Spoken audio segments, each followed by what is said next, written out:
கடைசி காலத்துல குழந்தைகளுக்கு ஏதாவது சொல்லிட்டு போவாள் பெரியவாள். அத பரதன் கேட்கிறாள் அம்மாவை பார்த்து. பশ্চিமம் சாது சந்தேசம் இச்சாமி பிக்ஷுதுமாத்மனா.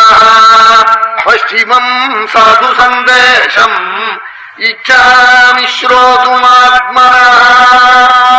எனக்கு என்ன சொன்னாரப்பா, என்ன மந்திரம் ஜபம் பண்ண சொன்னால், எந்த தர்மத்தை என்ன பண்ண சொல்லி சொன்னால் எனக்காக அப்பா சொன்னத்தை சொல்லுன்னு காட்டானாம் பரதன். இப்படி காட்டான். இந்த சமயத்துல கைக்கு கொஞ்சம் வசம் பண்றா. இடம் கிடைச்ச சமயத்துல பரதா அதை ஏன் கேட்கிற, கழவன் பேச்சே பேசலடா, நாளா உன்னை பத்தி பேசவே இல்லைடா. பின்ன என்ன பண்ணினார் தெரியுமா ராஜா? ராமேதி ராஜா விலபன்னே ஹாசீதே லக்ஷ்மணேதி ச. ராமா ராமான்னு புலம்பினாள் ராஜா. சீதை சீதைன்னாள், லட்சுமணா லட்சுமணான்னாள். உன்னை பத்தி பேசவே இல்லைடா கழவன். செத்தவனை பத்தி தூஷிக்கப்படாது. சமஹாத்மா பரம் லோகம் கதோ கதிமதம் மனா. புண்ணியலோகம் போயிட்டாளவர், அவரை இனிமே தூஷிக்கப்படாது. புண்ணியலோகத்தை அடைந்தவர்களுக்குள்ள சிறந்த புண்ணியலோகத்தை அடைஞ்சவர் அவர். உன்னை பத்தி பேசவே இல்லைடா நாளாம் கைகை. யோசம் பண்ணி கொடுத்தாள். இன்னொன்னு சொன்னான் நாளா. என்ன சொன்னான் நாள்? கடைசியில இதான் சொன்னான் நாள்.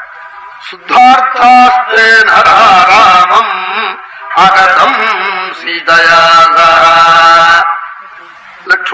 மகாபாகும் ரக்ஷந்தி புனராகதம். புண்ணிய புருஷர்கள் எல்லாம் என் ராமனும் சீதையும் லட்சுமணனும் திரும்பி வந்தவுடனே பார்க்க போறாள். நாம் பார்க்காம போறேன் பாவி நாள் ராஜா நாளாம்.